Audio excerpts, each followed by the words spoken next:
అట్లాగే ఈ వీటికి సంబంధించి గట్ల పటిష్టానికి డబ్బులు ఇవ్వచ్చు. కానీ ఎన్డీఏ సర్కార్లో ఉన్నారు కాబట్టి డిమాండ్ చేయడంలో ఏమన్నా స్లోగా ఉన్నారా చంద్రబాబు నాయుడు గారు? గట్టిగా అడగలేకపోతున్నారా కేంద్రాన్ని? నివేదిక పంపించేసి మనం ఎంత ఇస్తాము, మనం ఎంత అడిగితే అంత ఇవ్వరు వాళ్ళు. ఇప్పుడు ఇందులో 3 రకాలు ఉంటది. ఒకటి ప్రభుత్వం వైపు నుండి నష్టం ఎంత.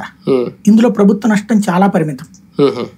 ప్రభుత్వ నష్టం ఏంటి? ఈ కరెంటు పోవడం, రోడ్లు కూడా ఆ రూట్ లో రోడ్ల మీద నుంచి నీళ్లు ప్రవహించినాయి కానీ పోలా, వీళ్ళు గండ్లు పెట్టిన చోట్ల పోయింది. అవి వాళ్ళ లెక్కలో పెద్ద భారం అనిపించవు వాళ్ళకి, ఎందుకంటే రోడ్లేం కొట్టుకుపోలా. రోడ్లు కొట్టుకుపోయింది అక్కడ ఏది హైవే మీద కృష్ణా నది వాటర్, ఇటు రోడ్లు కొట్టుకుపోలా, రోడ్ల పైనుంచి పొంగి వచ్చినాయి కాబట్టి ఇక్కడ రోడ్లు కొట్టుకుపోయింది అతి పరిమితం. అవి లెక్క తెలుసు కదా వాళ్ళకి, వీళ్ళు ఇచ్చి ఉంటారు ఎంతో, అది కౌంట్ వేస్తారు. మిగతా అది ట్రాన్స్ఫార్మర్లు ఇవి అవి లెక్కేస్తారు వాళ్ళు, వాటికి ఇన్సూరెన్స్లు ఉంటాయి ట్రాన్స్ఫార్మర్లకి వాటికి. కాబట్టి దాన్ని ఇది వాళ్ళు అవి లెక్కేస్తారు, అవి కట్ చేసుకుంటారు.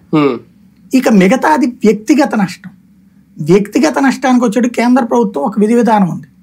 ఇంటికైతే ఎంత, మునిగితే ఎంత, నిండా మునిగితే ఎంత, అవి జనాలకి ఇవ్వాలి. అయితే ఇక్కడ ప్రజల నుంచి డబ్బులు వసూలు చేశారు కాబట్టి ఈ డబ్బులు ఇచ్చేస్తున్నారు. కేంద్రం ఇచ్చిన డబ్బులు ప్రభుత్వం వాడుకోవడానికి అంటే వీళ్ళు చేసిన అంచనా అయితే పంపిన నివేదిక 6,800 కోట్లు, అదే అంతవరకు